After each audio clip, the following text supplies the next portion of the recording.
Bâti sur le roc, bâti sur le roc en Jésus-Christ de Nazareth. Salut à vous, soyez abondamment bénis, c'est votre frère, l'esclave inutile de Christ, pasteur et enseignant de la parole de Dieu, Yannick Stéphane. Nous voulons parler de bâti sur le roc.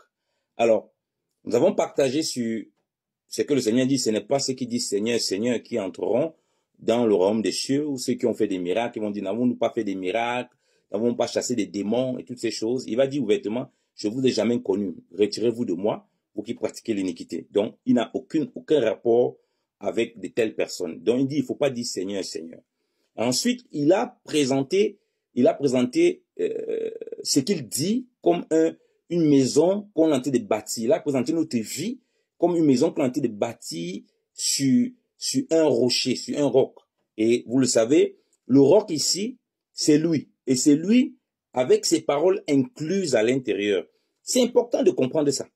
Vous savez, vous pouvez lire les Écritures tous les jours. Les gens lisent les Écritures. Les faux prophètes lisent aussi les Écritures.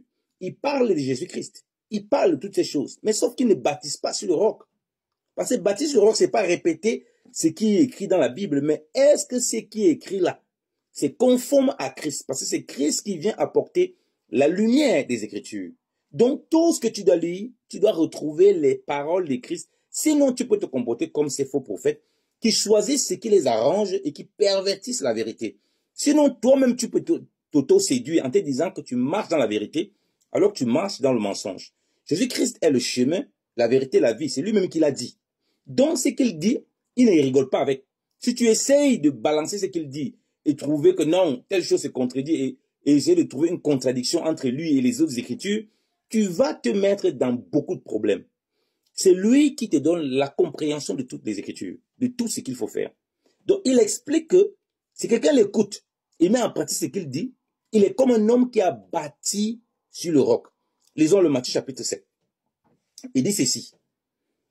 Il dit, à partir du verset 24, « Quiconque entend donc ces paroles que j'ai dit et les met en pratique, je le comparerai à l'homme prudent qui a bâti sa maison sur la roche, ou bien sur le rocher. » Donc, comme je dis, le rocher, c'est Christ.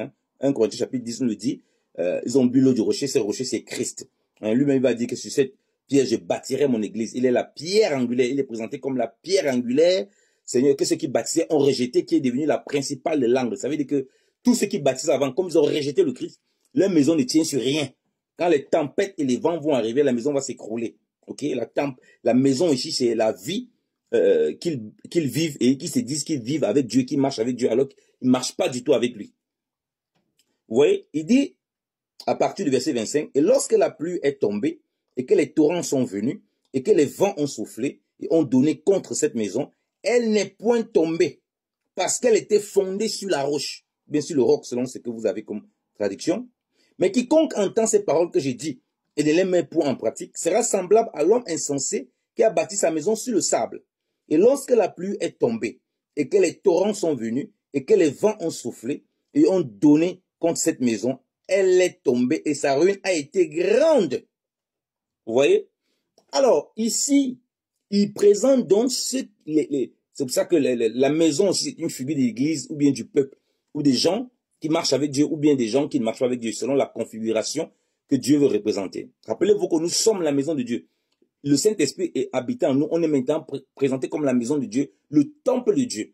Et le temple est bâti donc sur quoi? Sur le rocher, sur la parole. Car il est dit, au commencement était la parole était avec Dieu, et la parole était Dieu. Rien de ce qui existe n'a été fait sans la parole. Donc la parole est centrale. Et Christ donc est cette parole et ce rocher. Et en lui donc le rocher sort l'eau de vie, donc qui sont les paroles. Voilà pourquoi les disciples ont dit dans Jean chapitre 6, « Seigneur, à qui rions-nous? C'est toi qui as les paroles de la vie. » Vous voyez, les paroles de la vie sortent de celui qui est le rocher. Et c'est comme ça qu'on bâtit sur le rocher en mettant en pratique, en vivant ce qui sort du rocher. C'est-à-dire en buvant l'eau du rocher, ça nous donne la vie. Okay? L'eau du rocher donne la vie et on commence à vivre la vie de l'eau du rocher, qui est Christ. Donc il compare ces deux choses-là. Il dit que si il écoute et qu'il met en pratique, c'est-à-dire qu'il peut écouter, il ne met pas en pratique. C'est-à-dire qu'il ne boit pas l'eau. Il sait qu'il y a le robinet, mais il ne boit pas. Parce que la personne choisit ce qu'il arrange dans les Écritures, par rapport à ce que Christ lui dit. Et que tu vas retrouver dans la bouche des apôtres, dans la bouche des prophètes, dans la bouche de ceux qui ont été les outils fondamentaux de l'Église, ok? Comme on voit dans les Écritures, qui vont ramener encore certaines explications concernant Christ dans notre marche au quotidien. Donc voilà pourquoi on ne peut pas choisir. On ne peut pas s'amuser à trier ce que Christ a dit et faire. Il faut faire très attention. Toute doctrine qui va venir donc remettre en question les paroles de Christ, qui est très dangereux. Comme on voit aujourd'hui des gens courent vers la prospérité, courent vers les miracles, courent vers la recherche du gain effréné, ce qui est, comme je dis, est démoniaque. Ces enseignements, et vous voyez que beaucoup de gens même qui se disent chrétiens lancent des affaires de business, comment devenir riche. C'est tous de l'imposture. Parce que Christ a enseigné tout le contraire. Ce n'est pas qu'il ne peut pas rendre les gens riches. Ce n'est pas que les gens ne peuvent pas être riches. Mais être dans cette posture en se disant qu'on est chrétien, c'est de la vente d'illusions. Et ça n'a rien à voir avec l'évangile de Christ. Et il dit bien qu'on ne bâtit pas sur le rocher. On bâtit sur le sable. Parce que ce n'est pas celui qui écoute. C'est celui qui écoute, qui entend et qui met en pratique. Tu vas mettre en pratique comment quelque chose que tu ne connais pas. Vous êtes là dans les églises, vous ne lisez pas les Écritures. C'est faux prophètes, c'est faux pasteurs. Toutes les Écritures dans tous les sens. Vous ne connaissez pas ce que Christ a dit. Vous courez. Quand Christ lui dit une chose, le pasteur dit autre chose en prenant le verset, en mélangeant. C'est comme ça que ça n'est fait de vous. Et il dit bien que quand le vent va souffler, les intempéries, les tempêtes vont arriver. La maison ne va pas tenir. Vous savez, le vrai vent et les vraies tempêtes qui vont arriver, c'est le jour du Seigneur. Quand le Seigneur vient prendre son église, sachez-le déjà, c'est un temps de tempête. Parce qu'il compare aussi son avènement comme au temps de Lot et de Noé. Vous voyez? Donc, la tempête va secouer. Et ceux qui n'ont pas bâti, ben, leur maison va s'écrouler totalement. Ça, c'est la figure ultime. La figure pratique de votre marche, c'est que vous aurez une vie chrétienne, une maison que vous passez le temps à construire et à reconstruire. C'est-à-dire que vous êtes tout dans un éternel recommencement. Voilà pourquoi vous voyez des gens dans leur marche, vous avez l'impression qu'ils ne sont pas convertis. Ils sont toujours au même point de départ, si ce n'est même pire qu'auparavant. C'est-à-dire qu'ils n'avancent jamais. C'est comme s'ils reconstruisent tous les jours. Parce qu'ils ont construit la maison, les tempêtes sont venues, les intempéries, comme la maison est sur le sable. C'est-à-dire qu'on choisit ce qu'on veut dans les Écritures. On ne veut pas le rocher, on ne veut pas Christ. On veut seulement quelques paroles qui nous arrangent selon notre convenance. Alors les intempéries, les difficultés qu'il y a dans la vie, les difficultés que nous traversons, vous voyez, les situations que nous vivons dans la vie viennent et ça ébranle la maison, c'est-à-dire la vie de la personne, la vie spirituelle de la personne, il dégringole. Voilà pourquoi les gens qui te disent tout le temps, ah oui, j'ai regardé, je suis parti un peu dans le monde, j'ai commencé à vivre comme je voulais, et puis je suis revenu, et puis je suis encore reparti. Vous voyez les gens qui font toujours le ping-pong. Alors, est-ce qu'ils ont bâti sur le roc? Jamais. La maison n'a jamais été bâtie sur le roc. Ils pensent que, comme ils ont le roc, le rocher, c'est-à-dire que Christ, ça veut dire qu'il bâtit sur le rocher. C'est pas la même chose.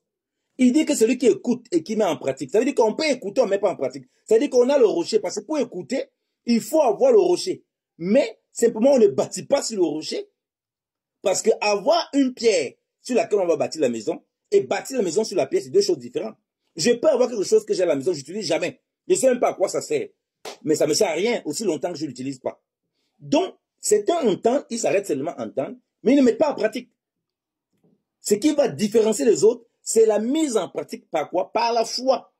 Vous voyez? Et qu'ils fassent confiance vraiment au Seigneur et désirent vivre par la foi ce qu'il a dit. Et ce qu'il dit qu'il est là, il est réellement ça. Il ne s'amuse pas à jongler, à dire non, ce qu'il dit qu'il est. Et tout ce qu'il dit là, ça c'est pas possible. Qui peut faire ça? Comme certains ont dit, mais cette parole du Seigneur est due. Qui peut l'écouter? Personne ne peut l'écouter. Quand il parlait de sa chair et de son sang, parce que dans leur tête, ça ne passait pas. Et il a dit, les autres ont reconnu que c'est les paroles de vie. Donc la parole de Dieu, bâtie sur le rocher, même quand les choses sont difficiles aussi pour nous, ce n'est pas toujours pour nous caresser dans le sens du poil. Parce que les gens veulent des choses qui les sont toujours agréables aux oreilles. Dans la parole de Dieu, tu vas trouver le sucré, tu vas trouver l'amer, tu vas trouver l'acide, tu vas trouver tous les goûts. Parce qu'elle est là pour t'amener au perfectionnement et pour te conduire au ciel. Elle n'est pas là pour te maintenir dans la terre et dans des plaisirs selon ta chair. Que le Seigneur nous aide encore de bâtir sur le roc et de bâtir pleinement en Christ. La paix et la grâce de Christ soient avec tous au nom de Jésus-Christ.